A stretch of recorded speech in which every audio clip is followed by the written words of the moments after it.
welcome back to George's Gaming Guide. Today I'm going to be doing the review of the Red Bull Racing F1 car. The set number for this set is 77246 and this is made out of 248 pieces.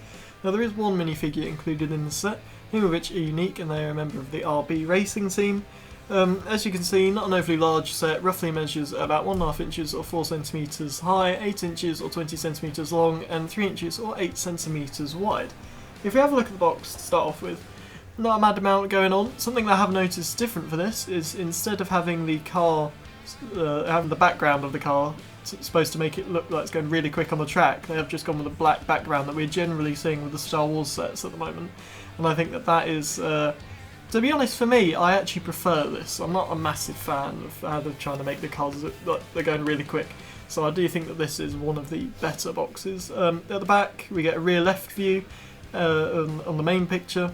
And then the left picture up the three at the bottom is a picture of the actual Red Bull racing car. The one in the middle is a picture of the helmet and steering wheel zoomed in, and then the last picture is a bird's eye view of the Lego version of the car.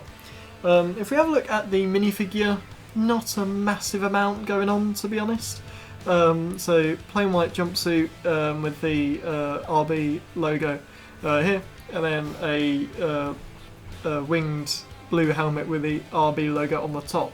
Now, it's okay. I feel like there's some. I'm not even sure what it is, but there's something about the shape of the logo, obviously where the ball's supposed to be, that just it feels like it hasn't come out right.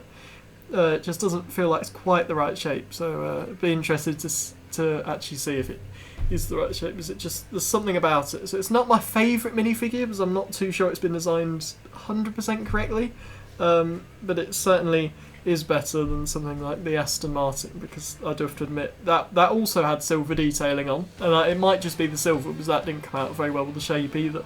But the Aston Martin one was horrible, and to be honest, this isn't the best minifigure, so I would certainly be getting, or certainly did get this set for the car itself. So if you have a look at the car itself, it is a very nice design that Lego has gone with here. I think that there's a lot of stickers on this set. I do have to admit it. I would imagine this is. I mean, I don't know off the top of my head, but I would imagine this is one of the ones with more stickers. And there might be a few too many, to be honest, because it is an absolute grueling pain to put all of these on, and it feels like there's just too many. A difference on this car that there is to most of them is where the halo bar clips in. So on most of them it's a circular piece with a hole in the middle that it just clips inside of. But on this one they've got a sort of oval piece where it just sits behind instead.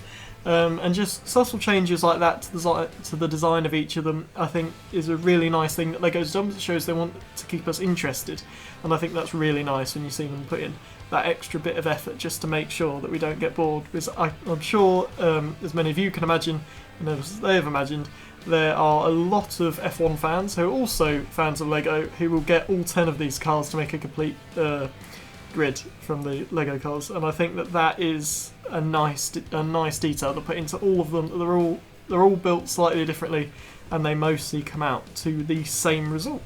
Something that all the cars have very noticeably is the halo bar, which is liftable, so you can get the driver in and out with ease.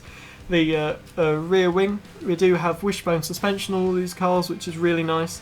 And then also the two larger back tyres and the two smaller front tyres all have the Pirelli logo, which is a really nice detail. I think Lego's done really well on this. The shape, from bird's eye, it's okay. It's not the best, to be honest. I feel like they've tried to make the edges slicker, but it's not 100% worked in my opinion, and I think that it does still look quite rectangular. I think it's better than the ones where they've just left it like a complete rectangle, no stickers, no nothing, but it's not the best, to be honest with you. I feel like there could have been a little bit more done there to make it look a little bit more slick, a little bit better.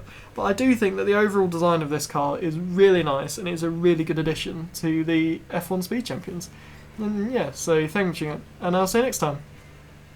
If you enjoyed today's video, make sure that you like, subscribe, and comment your thoughts about it, and also make sure that you watch out for the Sunny's video, which is going to be mine and Dad's review of the Barrador as well as the Fell Beast gift for purchase.